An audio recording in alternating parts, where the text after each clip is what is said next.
get things started so people can try to get a seat before bringing up more chairs.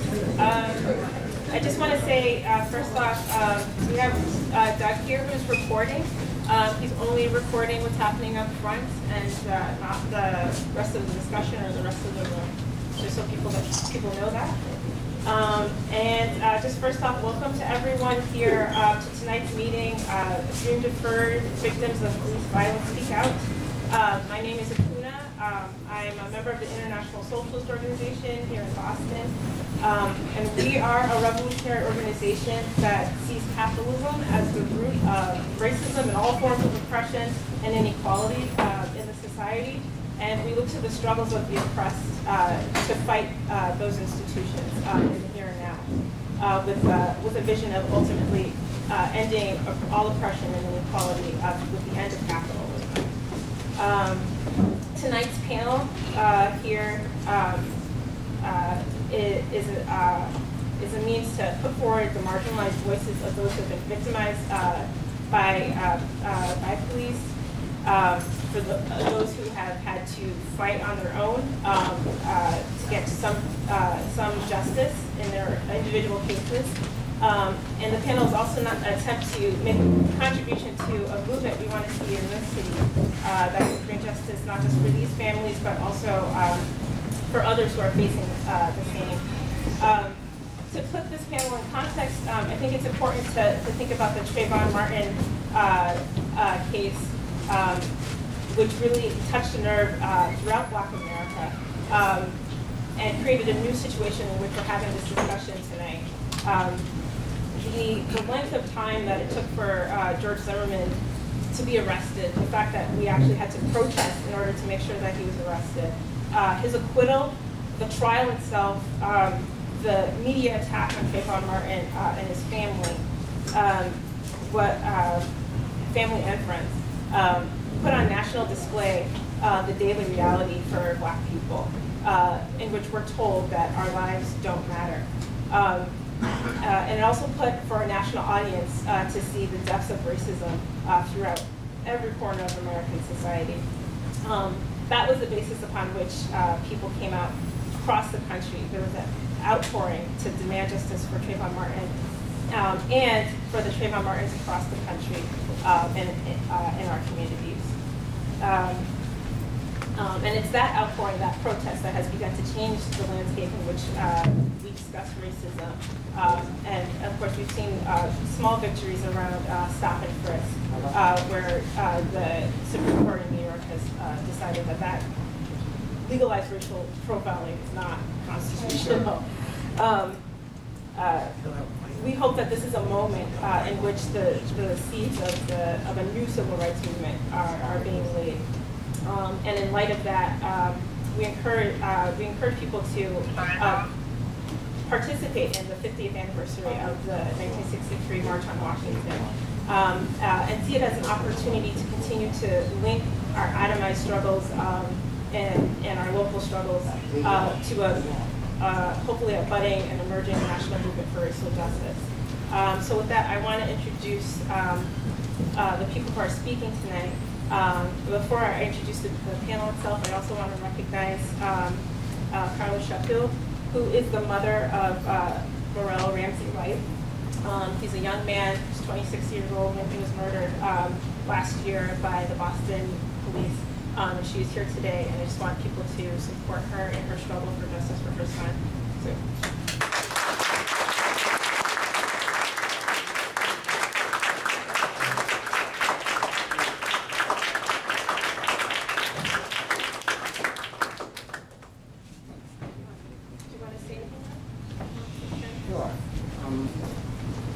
My name is Carla Sheffield. I'm struggling right now because next week will be a year. I'm not going to go into the full details because next week we're doing this big vigil for my son. He was a young man who was shot and killed by Boston police in a supposedly routine traffic stop in the South End. Like they too, police, justified the shooting way before the facts were in. My son's not here. His birthday was just this past Sunday, along with my youngest son. My son Burrell turned 27 Sunday. My son called you turned 21. And that's what I'm struggling right now because I couldn't give that milestone. I couldn't be there for my son for his milestone, but because I'm having a tough time with my son that the police took from him. I have panic attacks when we see them.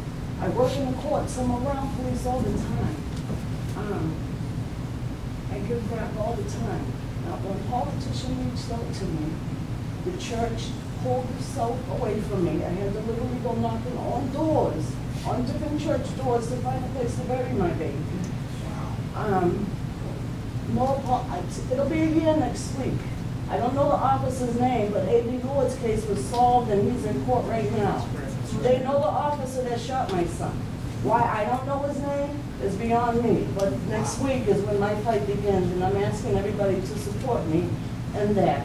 It will be a vigil at 130 Dartmouth Street in Tent City. I will talk about the whole story. We will talk about the nonprofit that we start, and I will begin my fight. And everybody who can join me, that will join me, I will appreciate it. Thank you.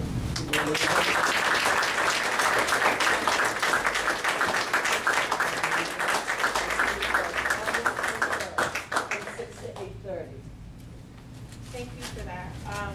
And now I'll turn it over to our panelists up front here.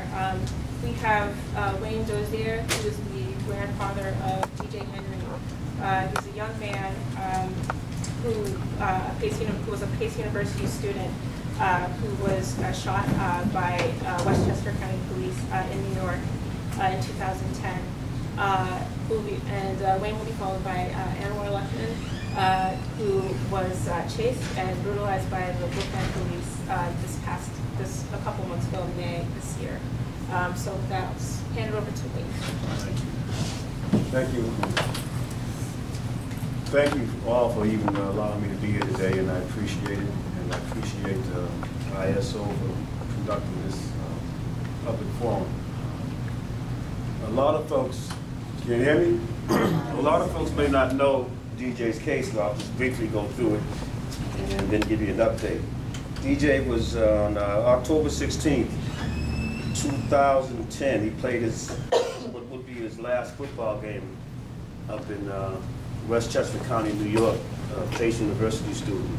After the game, his mom and dad took him out to dinner with his best friend for life, which was Brandon Cox. Brandon and DJ were, like I say, lifelong friends, and they were on opposite sides of the football field. So we went up there to play Pace University against Stoneham College up there in Easton. So they played and they had a good time. They went out to dinner. DJ kissed his mom and dad, and they came back to came back to Boston from New York. DJ hung out with his friends. Brandon was with them most of the time. When he was having a few drinks at the dormitory, when he found out he was going to be the designated driver, he just stopped drinking. He had a half a drink, half a gin and vodka, vodka and grapefruit juice. So anyway, he had half a serving of alcohol. So at the bar where they was at up in Westchester County, there was an altercation that broke out inside the bar itself. And DJ and Brandon and a young man named Eves, they left the situation, went to the car to go and just wait for the other two guys. They were in their car texting. One officer, Ronald Blackley, tapped on the windshield and told him to move because it was in a fire lane. DJ started his engine up, was about to leave. Another officer stepped out in front of him with his gun drawn. Time. Yeah. And he fired 5 bullets into the car. 2 hit DJ in the chest, 1 hit Brandon in the arm, and 2 on the either side of the young man in the back seat. So, well, tough. And when you think about it, when you sort of visualize, this guy on top of the hood firing 5 shots into the car. Like I said, 2 to the chest, mortally wounding DJ, and 1 to Brandon on his left shoulder, and 2 on either side of Eve in the back seat. And they took him out of the car, handcuffed him, put him on the ground where he bled out, pretty much died. They said that DJ tried to run him over. They said that DJ tried to run over 3 police officers. Then they changed the story 3 hours later and said he tried to run over 1 police officer. And the update we have today is that, I have it right here. It says police admitted to lying about DJ Henry's shooting. The first police account of the officer fatal shooting of a college student was purposely misleading and served as a faulty script for the investigation. Okay, you can get this online, most of the information, but what they're saying is that there was a conspiracy from the beginning to protect the police, and the conspiracy went as far as the DA's office. And the DA's office even to the hospital, because when they said that the officer that shot and killed DJ was wounded by a police bullet, I mean was wounded by the car that hit him, it was actually he was wounded by a police bullet. From the first officer who saw an aggressive person jump on the vehicle and start shooting. Not knowing this person was a police officer, the first officer is shooting at this aggressor. You know, and the DA did not put that into the statement originally. And now they're saying that there was an ongoing investigation, so they couldn't admit that information, submit that information. So this is what's going on. It's, you know, it's been over 3 years, and I think it took longer to solve who killed John F. Kennedy than how long it's taken to do this. But what's going on now is, like I said, they admitted they lied. They admitted they put in erroneous testimony about the injury that happened to the other police officer, Aaron Hess. And since then, he's been dismissed from the police force.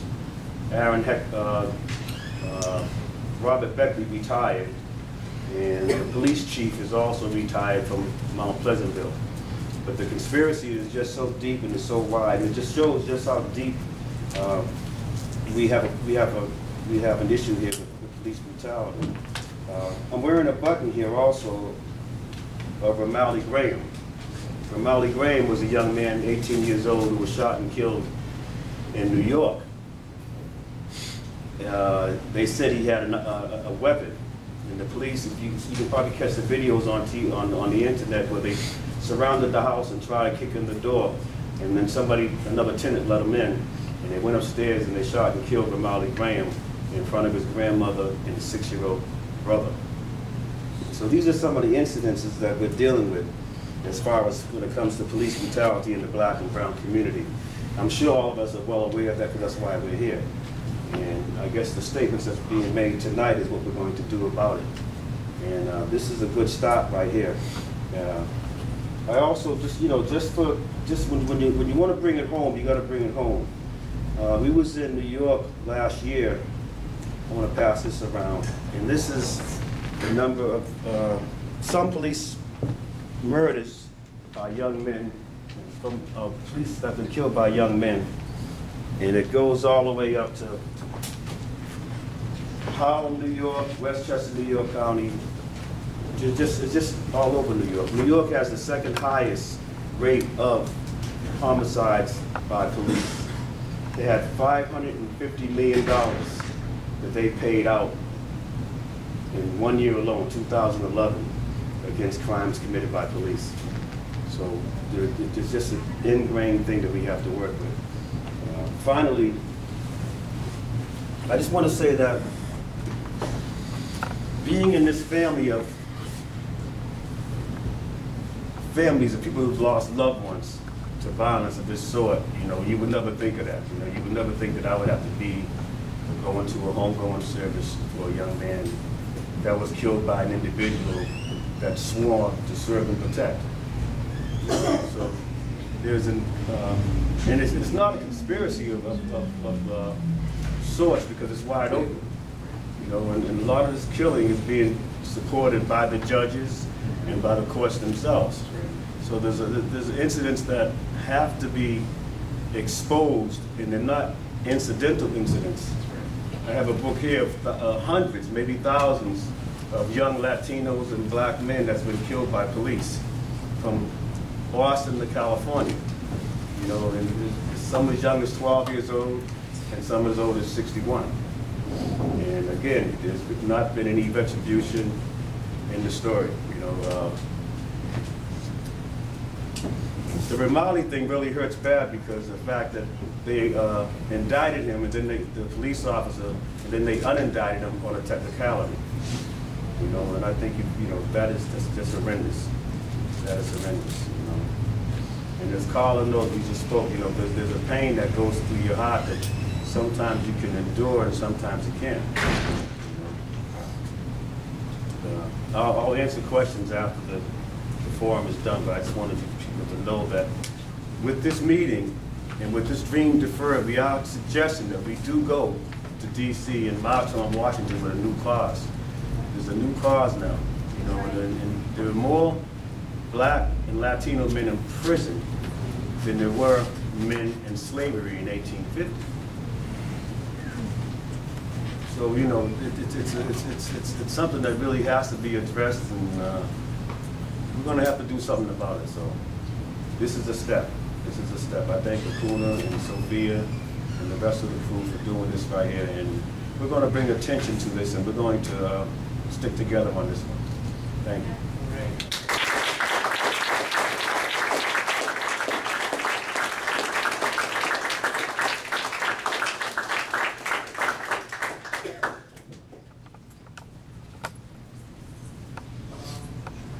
Hey everybody, thanks for coming.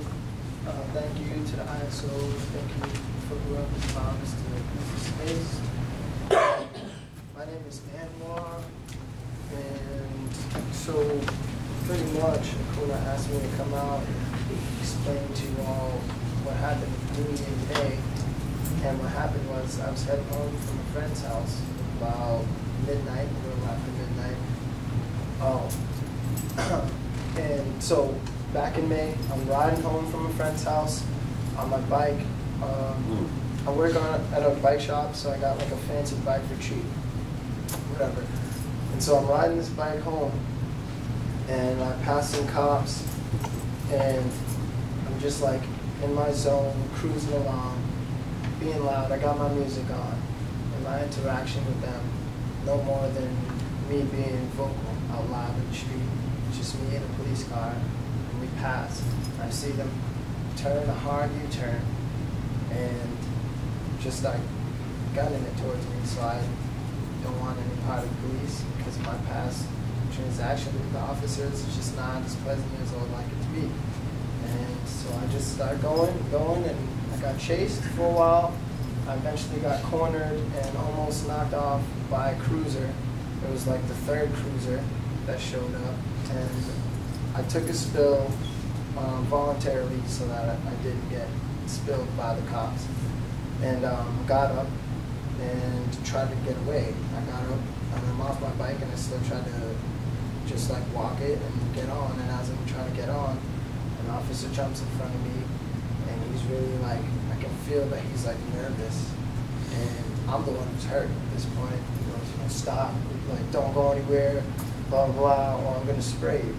And really instantly, while he's telling me to stop, he's raising his hand, and he pulls out a mace canister, like an OC pepper spray can.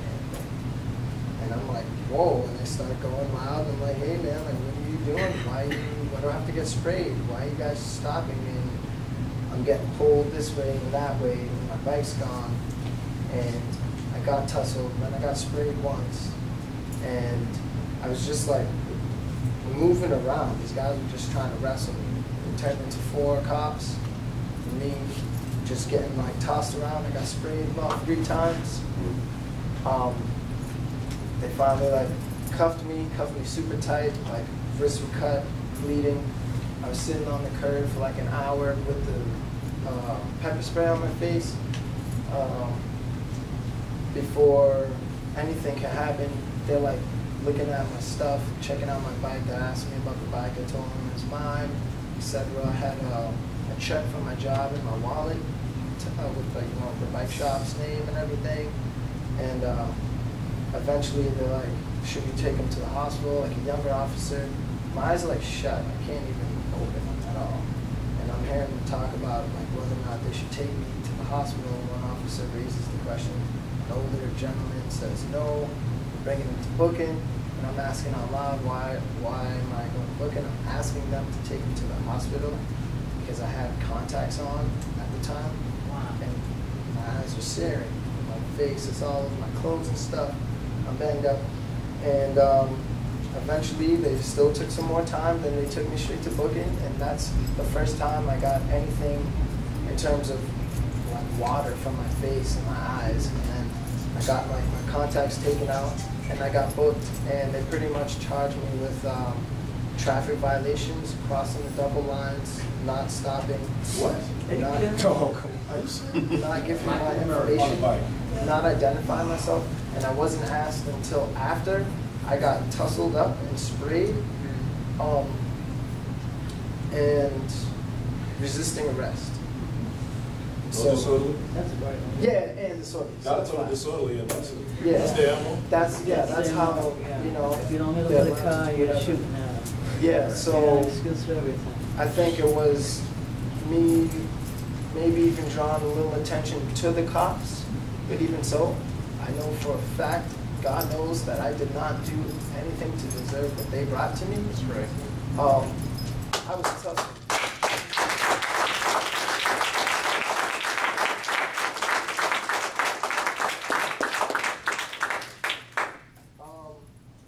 Yeah, I didn't like swing at him or anything. I sounded like I was being abused. Like if you were near and heard that, you would have probably, you couldn't have called the cops. That's how I feel. That's You enough. know what I'm That's saying? enough. Cops are investigating the cops. Can't Where's say the that. Not gonna transparency? happen. How am I supposed to get some answers or some justice for my son when BPD is investigating BPD? Right. Hello? It doesn't matter. Right. It doesn't matter. So, you know, I just felt like an animal on National Geographic. Like, just corner them, just round them up, you know, bag them, tag them, totally did it. Right. And I was in there until 4:30 in Brookline, like a holding facility. And then my cousins came, they had to pay $40 to get me out. And they told me I had to be in court the next morning by 8:30 or there'd be a warrant for my arrest. And this is at 4:30. And so I went to court with the same clothes on. Like I'm beat, I'm tired. And so the actual like court hasn't started yet because of like I had to get a lawyer, so I pushed the date back on a lawyer. My lawyer's asking for more time to get stuff. So we're just kind of like going in there and seeing if we can clear it out like civilized people, like real people, how it should be done. And if not, right, we'll just have to handle it as it comes. Right, and it's so But yeah, racist. I guess It's my thing somebody is, from judges on down. yeah, totally. So the cops are kind of screwy, and I feel like that's what we're all here. Thank you all for coming out, and I feel like we need more of this, like different shades and shapes of people to stop, like quit all the BS and life's too short. Yes. You know, like, you gotta just see past the crap that's put out there, you know, because it's the little things, but that gets overlooked, and then I feel like you can't trust anybody. Right. It's like what they like have us feeling now. You gotta separate it, and then it's hard for us to come together and do stuff. And then like the younger folks don't want to come out because they got all this other stuff getting like slammed into their face and their ears. And you know, I feel like it's just got to be a collective like this. You got to keep doing this. Yeah. You just got to do it right and stick with it. And we're going to take these young folks.